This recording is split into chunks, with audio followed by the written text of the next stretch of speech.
right, Ecclesiastes chapter 1.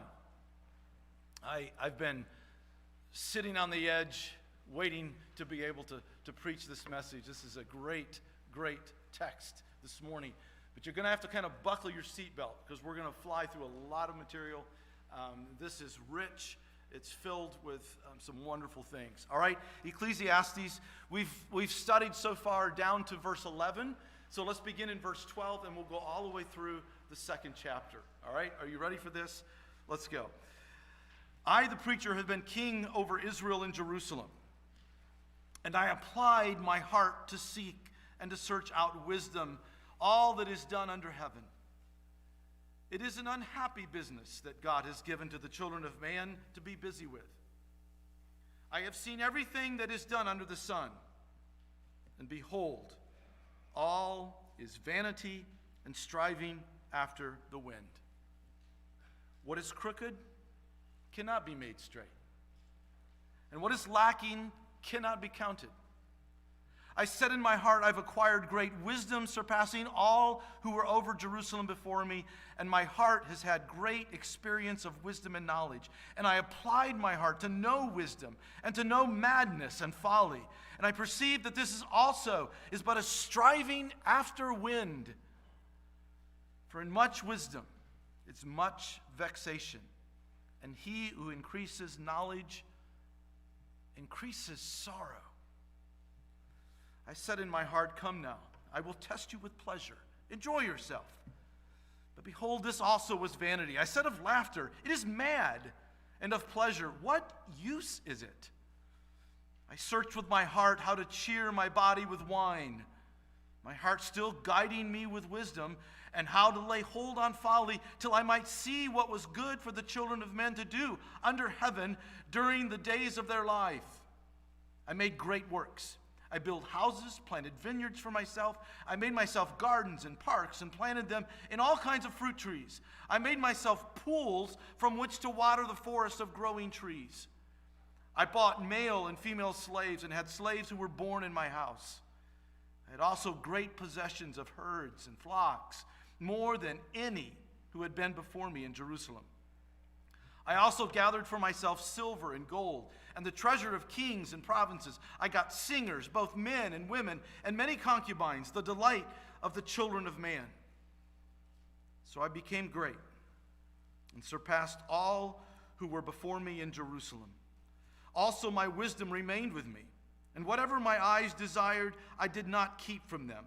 I kept my heart from no pleasure. For my heart found pleasure in all my toil, and this was my reward for my toil. Then I considered all that my hands had done, and the toil that I had expended in doing it. And behold, all was vanity and striving after wind. And there was nothing to be gained under the sun. So I turned to consider wisdom and madness and folly. For what can the man do who comes after the king? Only what has already been done.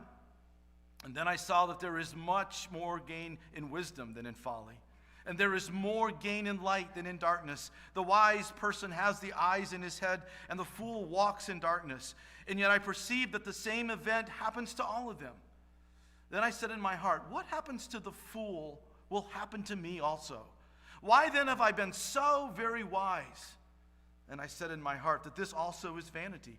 For the wise, as of the fool, there is no enduring remembrance, seeing that in the days to come all will have been long forgotten. How the wise dies just like the fool. So I hated life, because what is done under the sun was grievous to me. For all is vanity and a striving after the wind.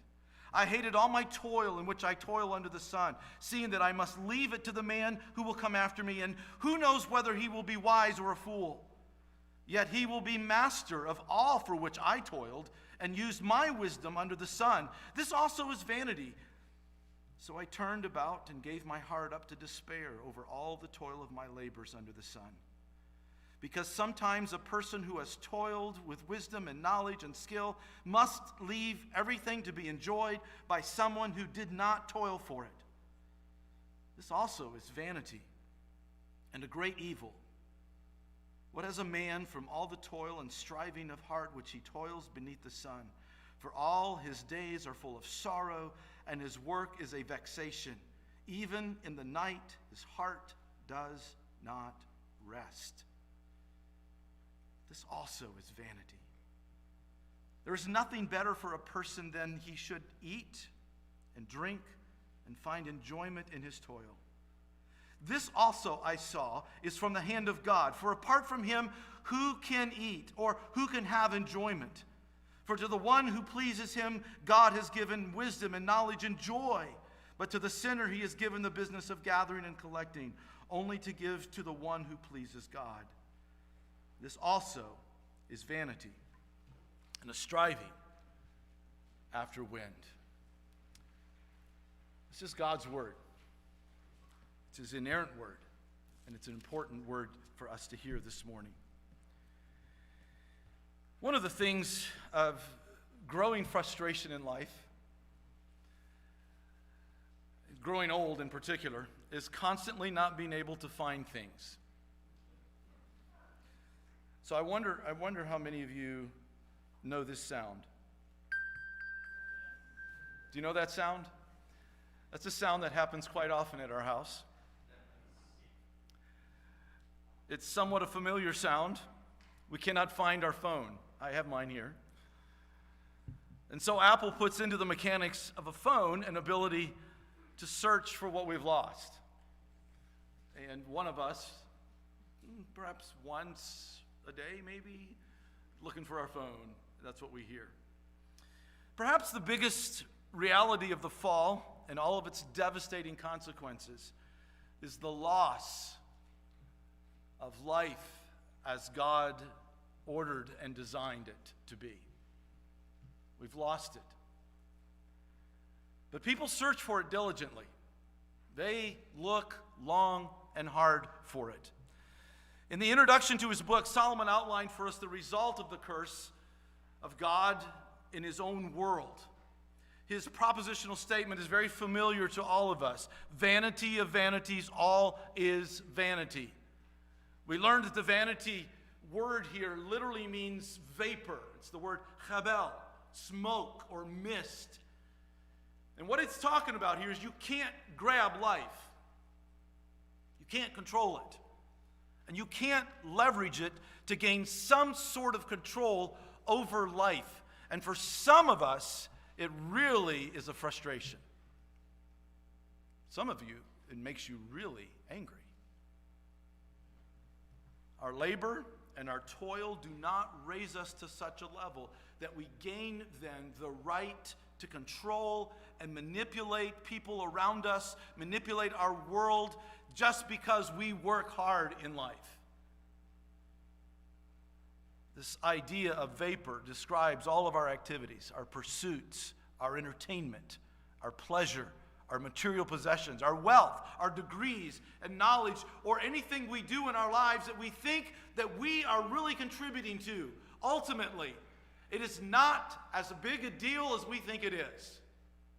This is what Solomon's trying to get us to understand. So, we saw last week that he made some very moving conclusions. Nothing really changes. Look at the generations before and the generations now. They still deal with the same thing week after week after week. Sin, disease, war, relational struggles, and ultimately then they die. See the sun, see the wind. They do the same thing day after day. We also saw that nothing really satisfies. We saw the streams going into the waters, into the oceans, and the oceans are never filled. We saw that our senses were never completely satisfied. What we look at, what we hear, just we can't quite get enough. And then we saw that really nothing is ever new. And even when we think we have finally something new, it really isn't. It's the same thing, just dressed in a different t-shirt. And this is frustrating to us. And finally, there's really no lasting legacy, no matter how hard we try. The people before you have died and are forgotten. You will die and you will be forgotten. And people coming after you will see the same thing happen to them. You see, the reality is we're not entitled to life. We forfeited our right to have control of anything in life when we decided that God really wasn't God. And we've substituted our own will to be God, to be the rulers of our lives. And Genesis 3 tells us what happened on that day, a very tragic story of our attempt to be God. And nothing has been the same since. Ever since that day, there has been this inner turmoil in the heart of man. We were designed, or we were wired for the full, rich glory of God to be in us and through us and all around us. Sin caused this great division from God that sent Adam and Eve out of the garden, and ever since that fateful day, we have not been able to fill that void of God's glory that has left us. And so we're left with this inner dissatisfaction with every aspect of life. We fall short of God's glory. And so we daily, hour by hour, are like Solomon here, trying to prove to God and to ourselves and to others around us that we made the right choice in pursuing our own glory. And we hate it when people don't tie into our glory. They offend us. They stir up anger within us. Today in our text, Solomon simply sets out to take us on a journey. It's a journey that he made in pursuit of satisfaction and self-glory. I mean, he went after it. We'll see some very familiar sights on this journey because for the most part, his journey is our journey. His argument for this journey will come from experience, a very bitter experience, I might add. And it's in this journey that we will learn this true point. Life in God's world is a gift. It's not gain. It's a gift. And he works hard to unpack this message by showing us how he pursued gain in hopes of getting some sort of leverage to control life to his own end. And his conclusion is ultimately surprising.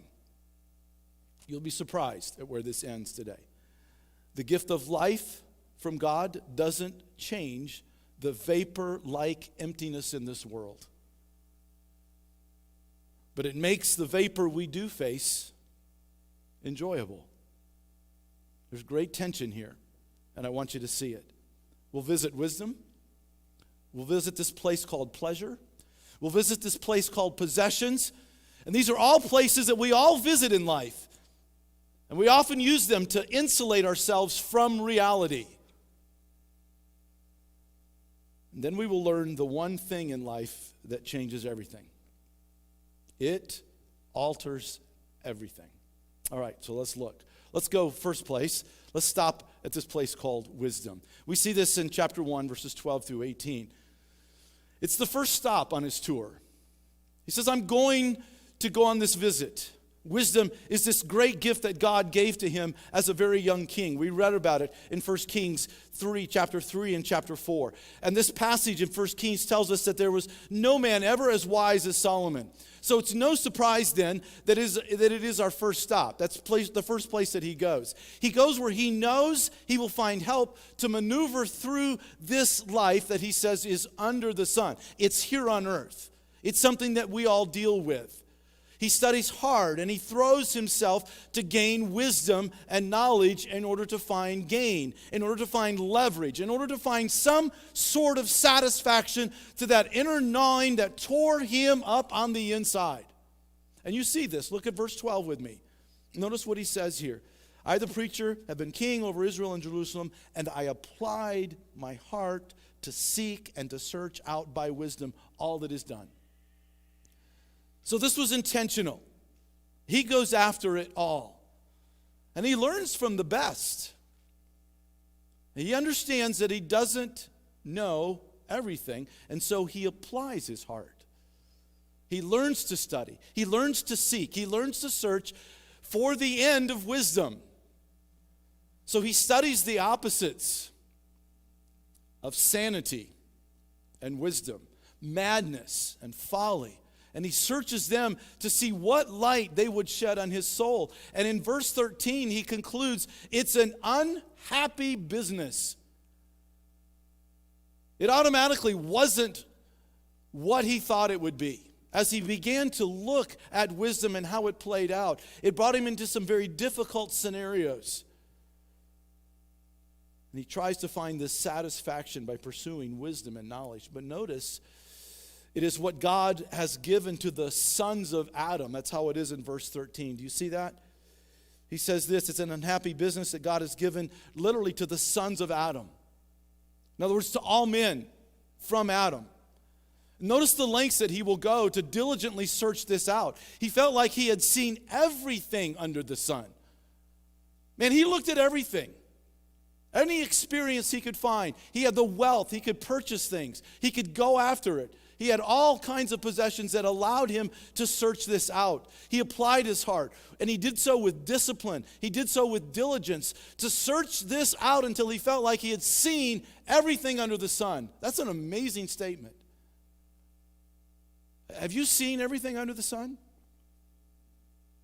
Solomon felt like he did. It was a thorough effort, is his point. Then notice 3 stunning conclusions that he comes to starting in verse 15. Look at verse 15 with me.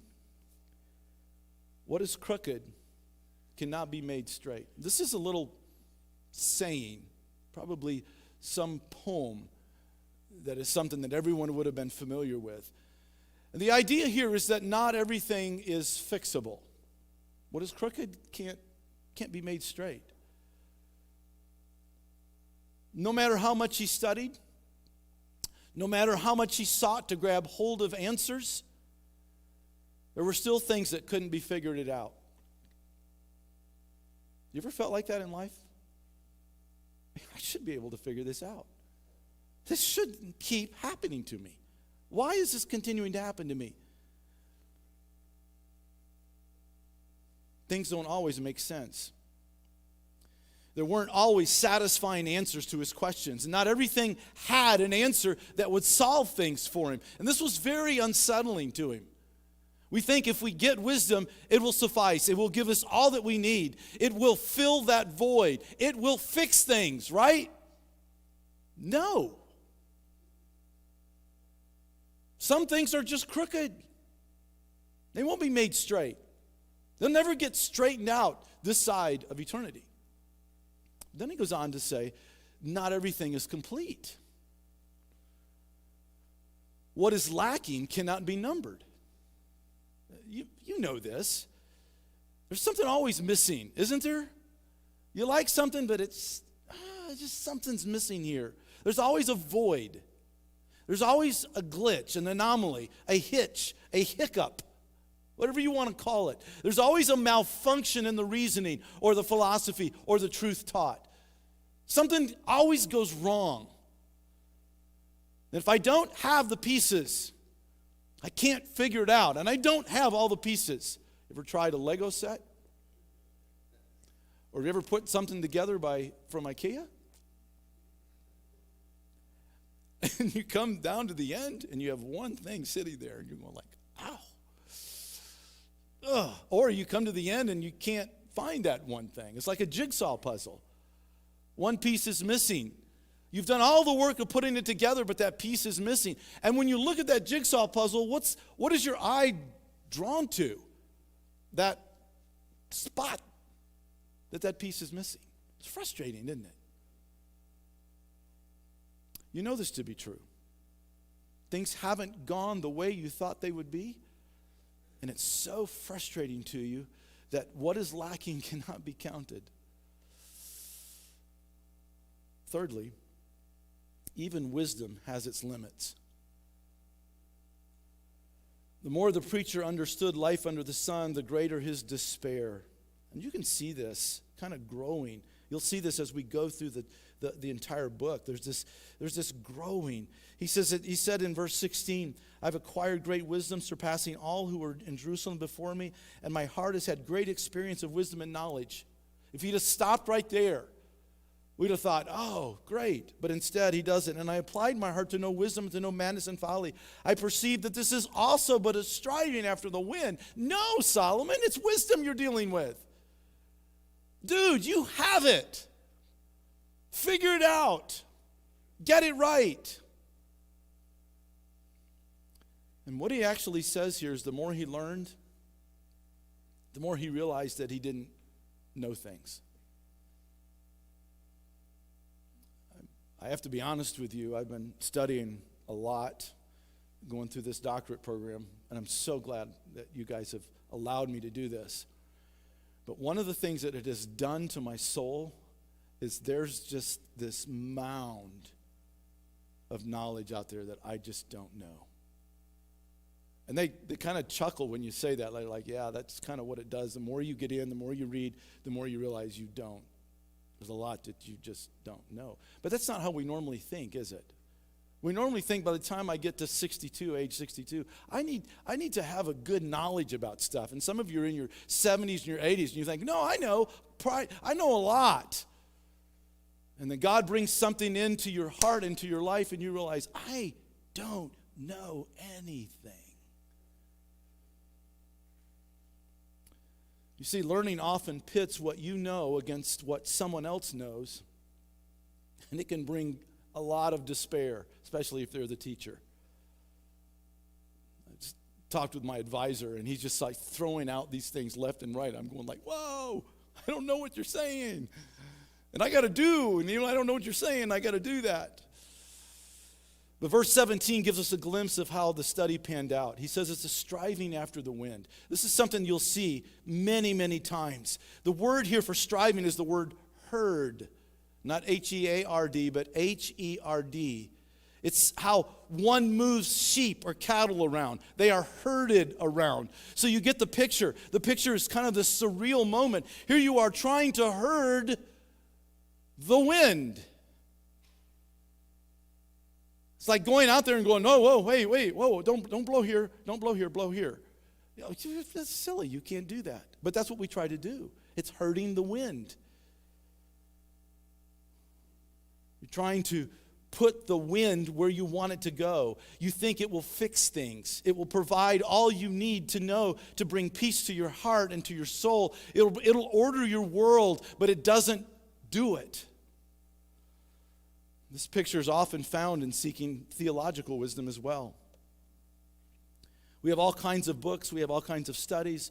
We have numbers of confessions that churches have made that we recite. Our favorite radio preachers are on, and we think more theology will fix things for us, right?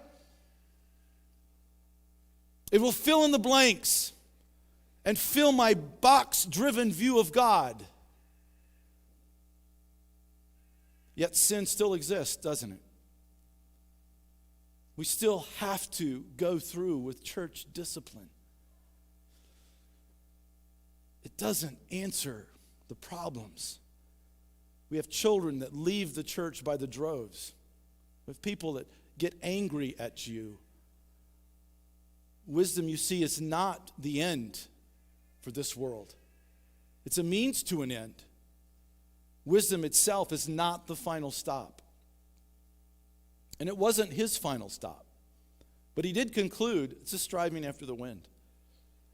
Notice secondly, let's go to the place called pleasure. Do you see that? Chapter 2, verses 1 through 3.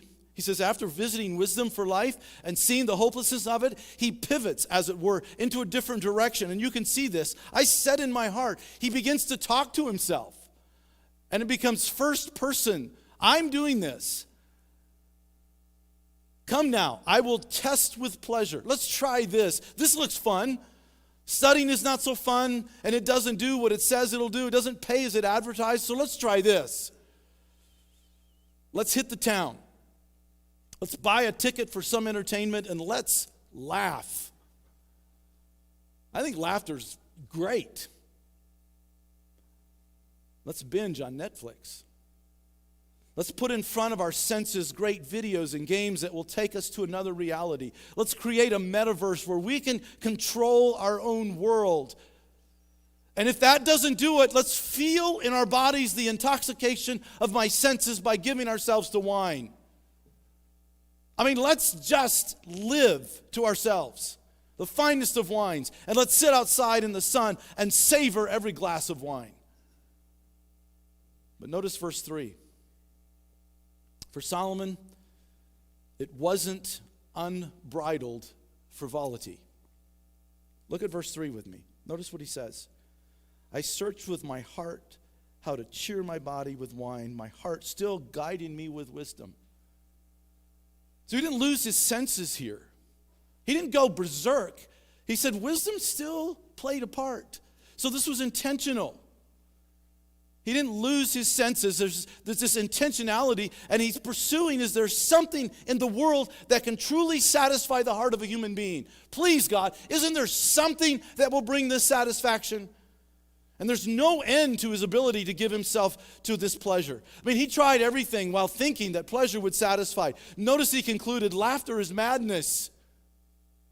It's madness. It's fake. Most of the people are just sitting there laughing in a fake way. The book of Proverbs tells us that laughter is good medicine, and I think it is. But we also learn in chapter 14, verse 13 of Proverbs, that even in laughter, the heart may ache. Laughter is often a clever cover used by people who are seeking to escape reality. They'll just laugh at things. And it'll be this nervous type laughter. And right next, then, to this part of town called pleasure, it bumps right into a little bit larger village called possessions. A place called possessions. And we see this in verses 4 through 11. Now, what goes unnoticed, you probably didn't notice this as we read through this. What goes unnoticed in the second chapter is that from chapter 1, verse 14, all the way through chapter 2, verse 24, the first person pronoun I is used 41 times. It really becomes clear what Solomon is doing here. This is a test of a life that is void of God and His Word. He has given himself to I. And this is not unlike what happens every day in our own lives, even those who would be considered faithful believers. Much of life avoids God in all of life. We like to pretend that God exists, especially when we come to church and we meet like this. We like to pretend and we like to perform as if God exists, but in reality, I am in charge. And so now in verse 4, he fills his life with possessions and projects. Does this sound familiar?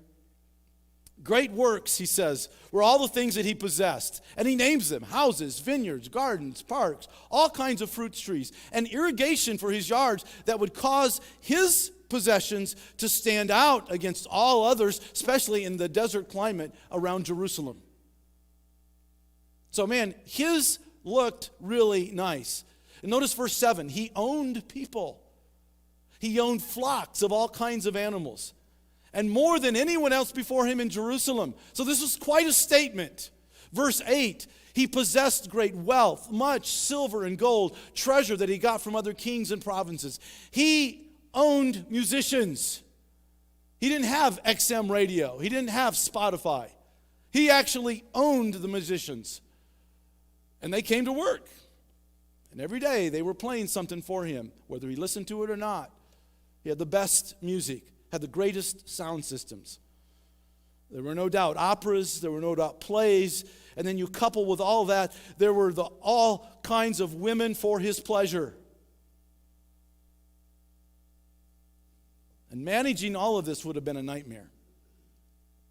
But it didn't seem to faze him from this pure external view that he had. Everything is outside of his life.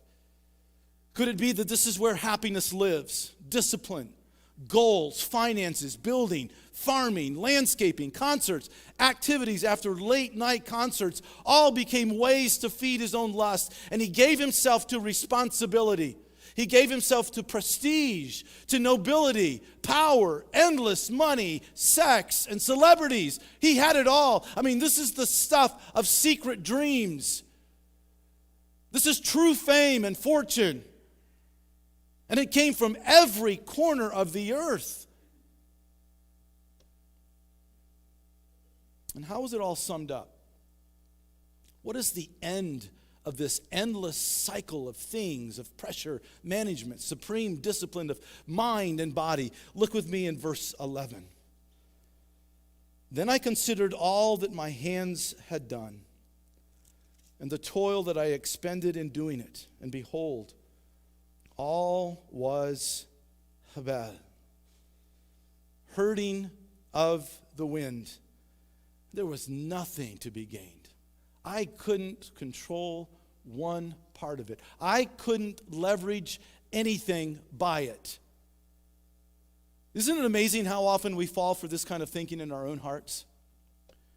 I mean, we go from place to place looking for what will quiet this gnawing feeling in the deepest parts of our soul that goes so unsatisfied. And when someone bumps up against it, they get your wrath all over them. I mean, I love a beautiful yard. Some of you know this. I spend money on my yard. I like it to look good. It's my spring project that I do. I don't have irrigation. I had irrigation down in South, but up here, irrigation's not really a thing, kind of, at least in my neighborhood. I love studying outside. I have this neat little corner of my yard surrounded by the beauty of God's work and greenery. A lot of it is potted flowers. I just love it. I just love it. It's a beautiful place. But it doesn't take much to cause me to become dissatisfied. These things called grubs. When it's very little rain in August, with high temperature, things turn brown all of a sudden. Those hostas turn ugly. Bad soil that fails to feed the plants. I don't know. I always thought that Ohio had rich, deep black soil. Not in my neighborhood. I probably need to truck it in. So like Solomon, there's no leverage to be gained and to make my heart satisfied. And at the end of every summer, I'm going like, what good was all that work? I loved it for a while, but then it just goes away. And right now, it's all covered by the snow anyways, right? Like, why do I do that? And then finally, let's visit this place that I call a place called profundity. That's my word. It's not Solomon's word. But I want you to see where he goes next. Because starting in verse 12, probably in your Bible, it says the vanity of living wisely. He says, so I turned. And here he goes once again, and this time he goes past the elements of the physical realm, and he really dives into the workings of the mind or the heart. Words in this section like wisdom, madness, folly, light and darkness, the wise person, the foolish person. And here he is beginning to settle on what is really true, what is really profound. And he goes to what I would call profundity, the place where truth, reason, and logic reside. It's a place that many of us want to go to.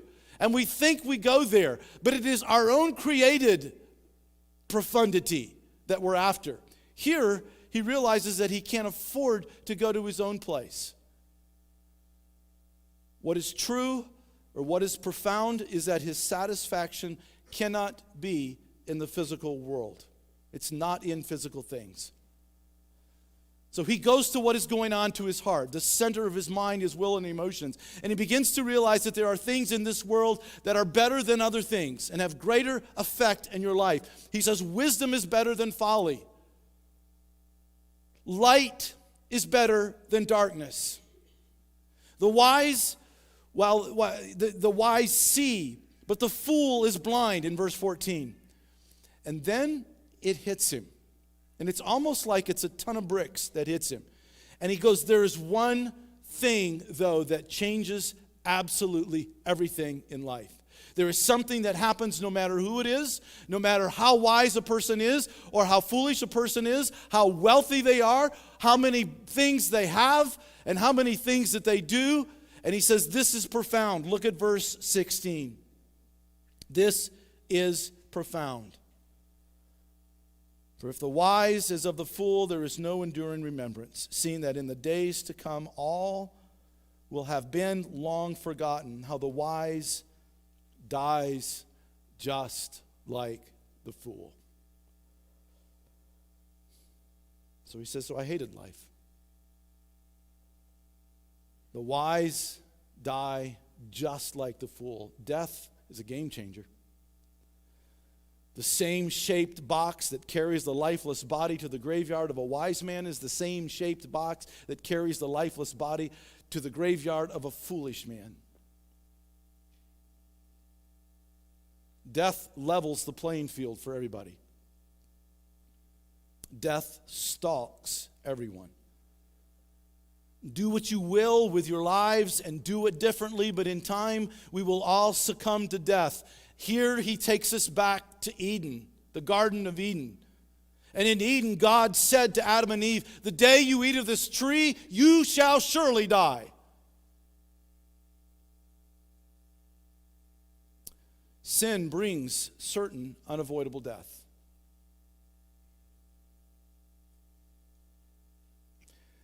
The reality is that if death doesn't inform the way we live, then death is something we're pretending doesn't exist. We're refusing to live according to what is true. A fellow by the name of Peter Kreeft interprets for us the writings of a 17th century French mathematician and philosopher, theologian. A familiar name you've probably heard of, Blaise Pascal. And Blaise read and wrote a lot about wisdom. And he says this, if you are typically modern, your life is like a mansion with a terrifying hole right in the middle of the living room floor. So you paper over the hole with a very busy wallpaper pattern to distract yourself. You find in your home a rhinoceros in the middle of your house. The rhinoceros is wretchedness and death. How in the world can you hide a rhinoceros? Easy. Cover it with 1,000,000 mice. Multiple diversions. You see, my friend, we give ourselves to such diversions because we do not want to face truth. This false life in the heart that we live hates. And there begins to grow in us quietly a hatred for life. Verse 17, he says, I hate it. I hate it for all my efforts because some idiot will get what I saved. In verse 18. It becomes despair because you toil and you work, but you can't enjoy it. Because death robs you of it, and that death then gives it to someone else who didn't use wisdom and skill. They just get it. And it led him to days full of sorrow and grief, so much so it kept him up at night. And it sucks the life right out of you.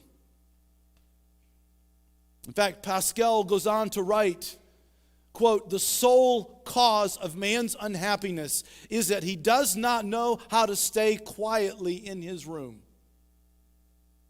Then he feels his nothingness, his abandonment, his insufficiency, his dependence, his impotence, his emptiness. And from the depths of his soul there will arise boredom, melancholy, sadness, sorrow, spite, and despair. And if it stopped right there, Solomon would have made his point.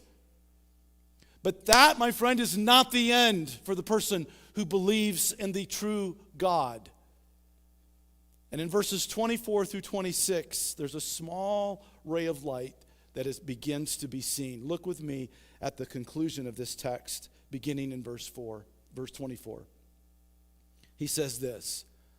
It's almost like it just came out of the clear blue, but you know he's put much thought in this. He goes, there is nothing better for a person that he should eat and drink and find enjoyment in his toil.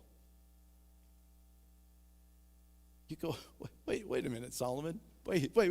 You just got through spending a whole 2 chapters talking about Havel, the vapor, how it's contradictory almost at what you're saying now, because life is a vapor under the sun. And now all of a sudden you hear there's nothing better for a person that he should eat and drink and find enjoyment in his toil? Solomon, what's going on? Well, my friend, he is not some pining nihilist touting that defeated phrase that we hear, eat, drink, and be merry because tomorrow we die. That's not what he's saying. No, the preacher here says, eat, drink, and be merry because that's what God has given you in this life under the sun. You see, Solomon isn't bemoaning the reality of wisdom. He isn't bemoaning the reality of laughter or wealth or pools or landscape here. He is warning us to make sure they are not the things that we are pursuing in order to gain satisfaction. And this is what we do. We try to gain our own quietness of soul in anything other than in Christ and in God, the goodness of God. You see, death has a way of bringing clarity, doesn't it? There's coming a day of death, and then comes judgment. There is a God, and you're not Him. This is what he's saying. You see, death has a way of bringing this kind of clarity, and we've seen this in the past couple of years, haven't we? Death has come very close to many of us, and all of a sudden life then has a new view for us. We are limited because we're creatures, and because even more importantly, we are fallen creatures. We're not entitled people. We're people who have been given a gift by God. We even have built in us flawed assumptions about God. Flawed assumptions about others, and flawed assumptions about life's providences that God has designed for us. Our pride from within, we feel entitled. We feel cheated if we don't get what we think we deserve or what we have worked so hard for. And Solomon's whole point in this section is to show us that the world cannot be leveraged to suit me. And life is meant to be enjoyed as a gift from God, not mastered as something we're entitled to. Oh, can we please learn this as the people of God? One writer says this, realizing this can help you deal with life in a way that honors God. For example, do not be surprised to find yourself in a frustrating situation from which you cannot escape by means of controlling it. Let me read that again. Do not be surprised to find yourself in a frustrating situation from which you cannot escape by means of controlling it. Can we just put in there COVID? Not everything can be fixed. Not everything is a problem to be solved. Listen carefully. Something must be borne. Something must be suffered. Something must be endured. Wisdom does not teach us how to master the world. It does not give us techniques for programming life such that life becomes orderly and predictable for us. It's not about us. Now here's what I want you to see from, as I said earlier, chapter 1, verses 14 through 2:23. God has been entirely absent. Self was dead center. Now in verses 24 through 26, God is mentioned 3 times in quick succession. The emphasis here is on what God gives. And this is where the emphasis must be in a fallen world. Endless, eternal joy does not come in a box. It comes from God. The way God gives us enjoyment in His gifts is by giving us true perspective to ourselves. Now today, at the end of our time together, we have yet another time to observe what God through Christ has done for us and the gift of righteousness that comes to us through Jesus Christ. Men, will you come now and prepare to serve us what we call the Lord's table?